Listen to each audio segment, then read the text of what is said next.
Hello students, our topic is soil. As we have discussed in our previous lectures, in which I already described what is soil, what is the formation of soil, the factor responsible for the formation of soils, what is weathering process, what is soil profile, and various category of soil on the basis of particle size, on the basis of the component involved in the formation of soil. Today we will discuss about soil fertility and infertility. The content present in the soil, if all these content are present in appropriate amount, as we have discussed earlier, what kind of components are required? Soil water, soil air, minerals and organic contents. If all these four contents are present in a soil in appropriate manner, then the soil is known as fertile soil. So our first topic is soil fertility.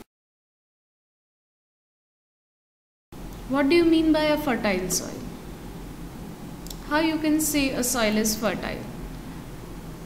If soil supports to biota, that means living being, then you can say the soil is fertile soil.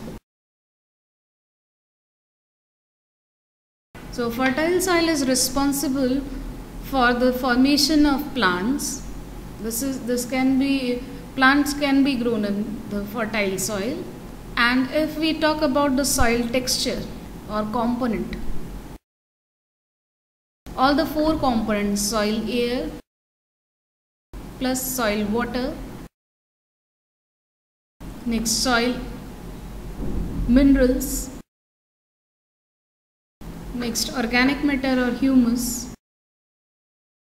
If all these contents are found in the appropriate manner, then you can say soil is fertile. Along with that, soil texture also allows the physical properties of soil.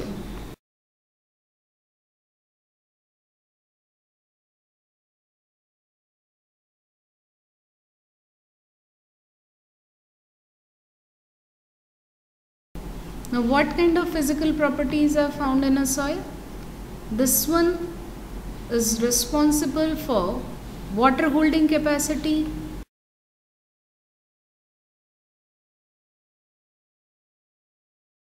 or field capacity. And the second property is percolation rate.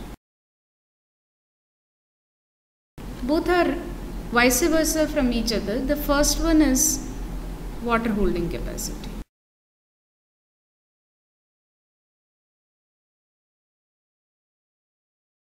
It's the capacity of soil to hold water or to retain water inside it as the soil water.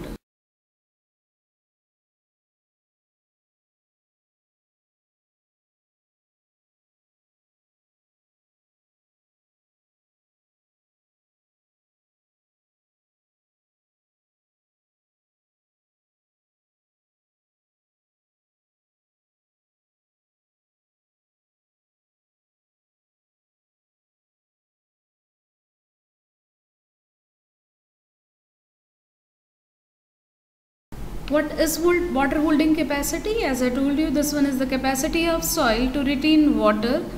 Now, what is the requirement of water there? This one is required for the mineral absorption through roots, and it's also required to maintain turgidity in the plant cells. So this is also known as field capacity because it's a capacity of soil which is calculated for a specific area. Now the next property is percolation rate.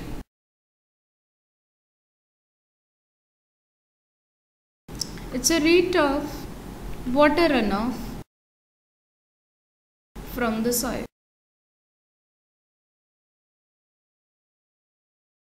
It can be calculated like this.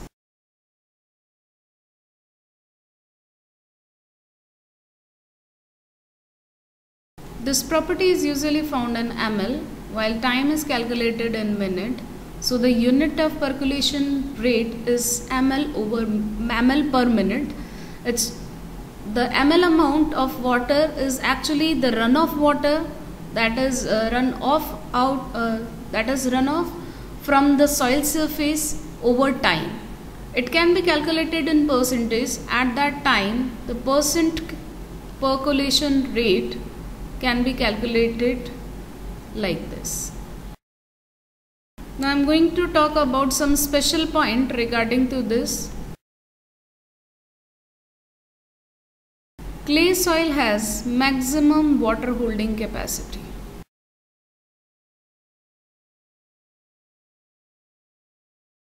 So you can say it also has minimum percolation rate.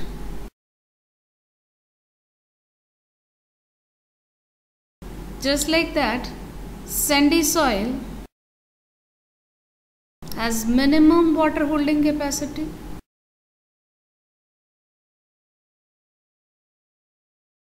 and maximum percolation rate.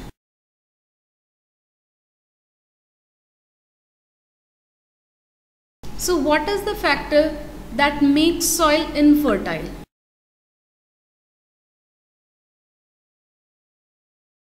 If any of them, all these soil contains soil water, soil air, soil minerals and soil humus, if all these contains are found in appropriate manner, then you can say the soil is fertile soil, otherwise not.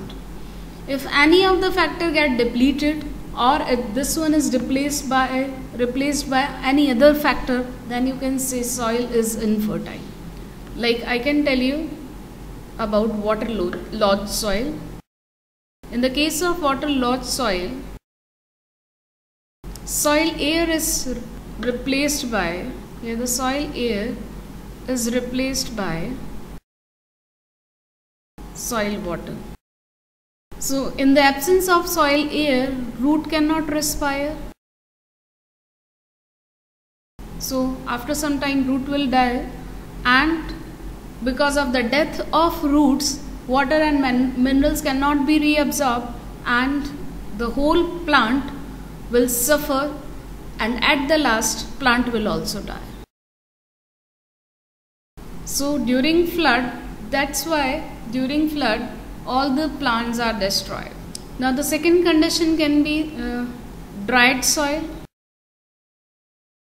where soil water is replaced by soil air.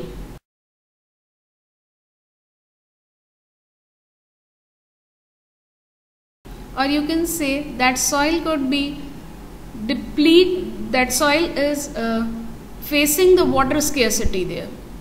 That dried soil can further categorize into two categories. The first one is physically dried soil.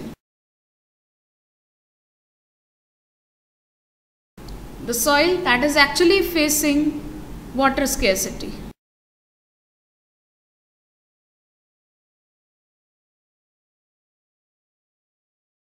This one is a physically dried soil. If water is not available, then mineral can be reabsorbed in a proper amount. That cannot be absorbed in a proper amount, and the growth of a plant could be stunted growth, or it may die. While another kind of soil, a very good example for the physically dried soil is desert soil. While the second one is called as physiological dried soil.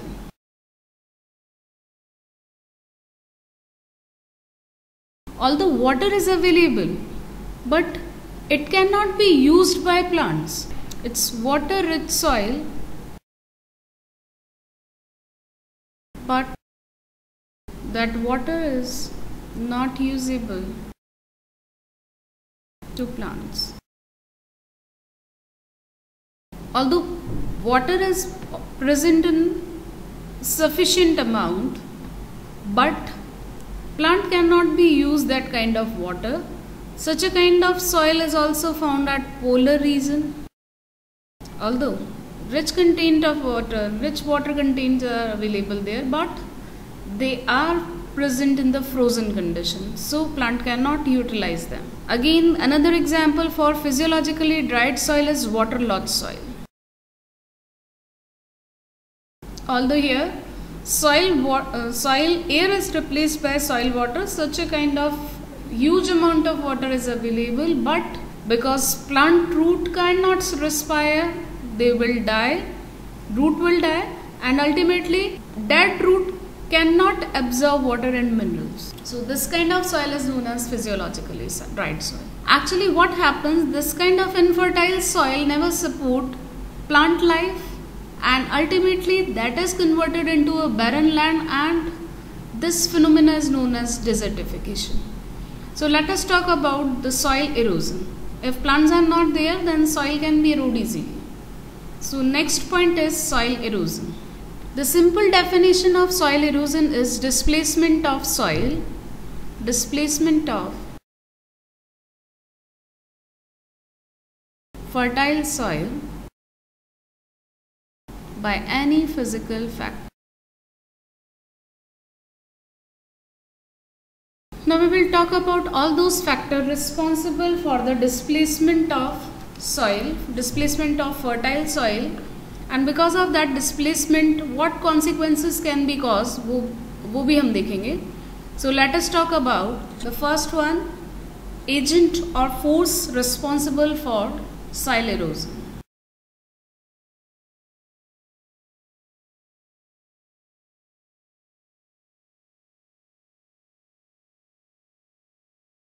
Now factors responsible for soil erosions are following. The first one is known as deforestation. The simple meaning of deforestation is cut down the trees. If trees are not available, then that soil can be easily converted into a barren land, because roots act as the binder of soil particle. If roots are not available, if the plants are also cut down, then what will happen? Roots are not available to bind soil there, so it can be easily eroded by any kind of physical factor like wind, water, etc.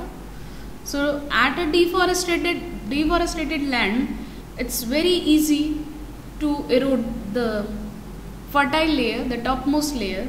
So the second factor is wind. Which one is responsible for displacement of topsoil? That is the most fertile layer of the soil. Along with the wind, rainwater that can easily displace topsoil, and if the rainwater is available on deforested land, then this is also responsible for flood.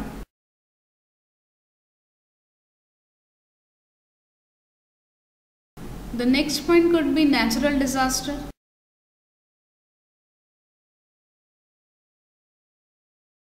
That natural disaster could be flood, earthquake,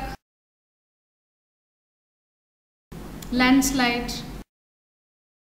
volcanic eruption. These all are the natural disasters which are responsible for soil erosion.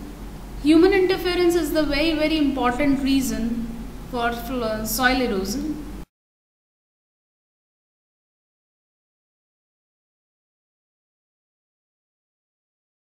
Human interference can be done as mining.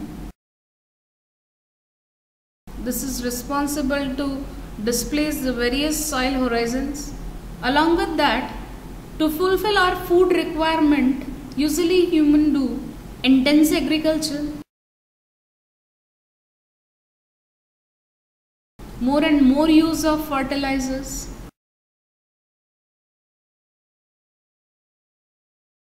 And other agricultural chemicals, which first of all make the soil infertile. Later on, that infertile soil can be easily eroded by various other physical factors. Now, how to prevent soil? Now, first of all, what will be the consequences of soil erosion? Because of deforestation, the first of all soil become infertile, so it can be easily displaced, and the topmost soil, that always supports to life, if this one is displaced, then rest of the soil layers, rest of the strata of soil, these are infertile now. Next one, that infertile soil leads to form a desert. This phenomena is known as desertification. So you can say soil erosion leads to desertification, formation of a barren land. A very common example for this is Thar Desert. The next is there will be discontinuation in rainfall.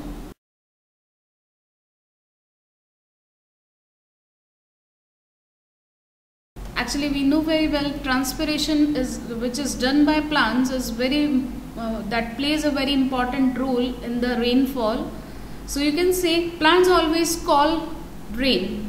So if plants are not available, if trees are not available, there will be discontinued rainfall. Next, there will be adverse effect on various climatic factors. Because the transpiration phenomena is not only responsible for ascent of sap, that means conduction of water and minerals throughout the plant, it's also responsible for cooling effect. It's also responsible for rainfall. If rainfall is not done, then the cooling effect is absent. Again, depleted rainfall doesn't support the next agriculture. So basically, all the climatic factors, they get disturbed.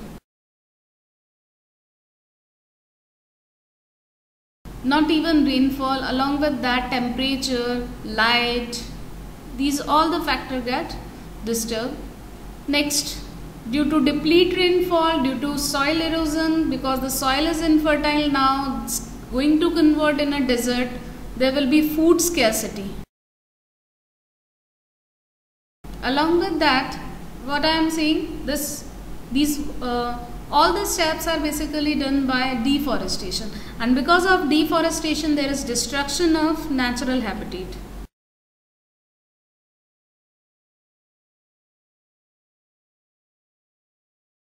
Actually both the topics, deforestation and soil erosion, are interrelated together. If you cut down all the trees, that soil can be eroded easily, and if soil erosion is done, you cannot plant trees there because the fertile soil layer that has been displaced from the place, so you cannot grow plant there. So that land will be converted into a barren land, and a very huge area that can support plant life, animal life, or it can be a forest that has been lost now. This area is not available now. So destruction of natural habitat as well as destruction of biodiversity. These all things are done by soil erosion. Now how we can prevent soil erosion?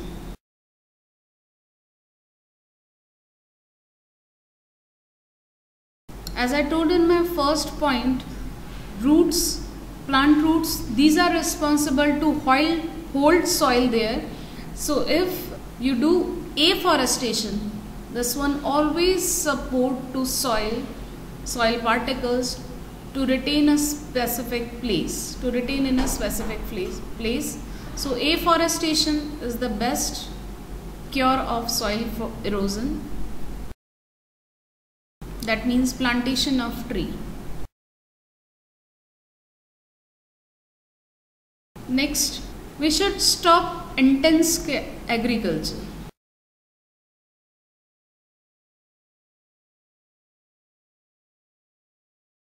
Next, stop use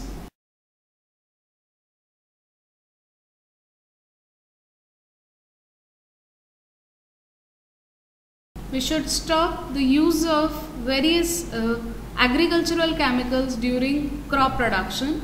These chemicals could be pesticides, insecticides, fertilizers.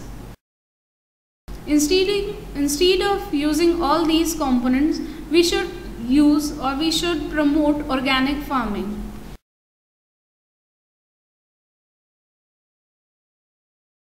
In which instead of using these all chemicals, biofertilizers are used.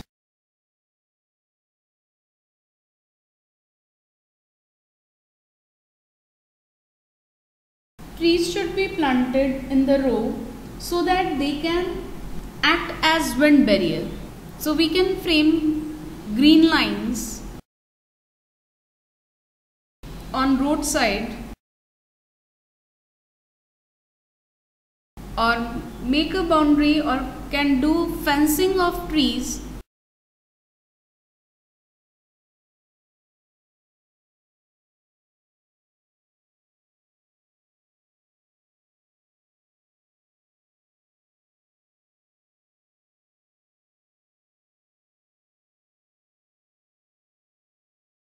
we can use the trees as a fencing around a field because they act as the wind barrier.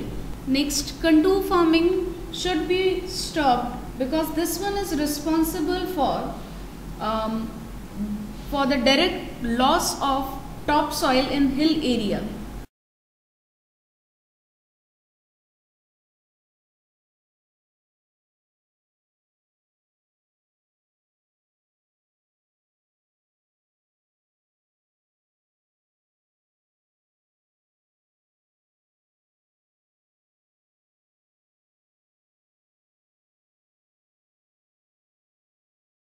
Next, human interference like in the way of mining, that should be stopped.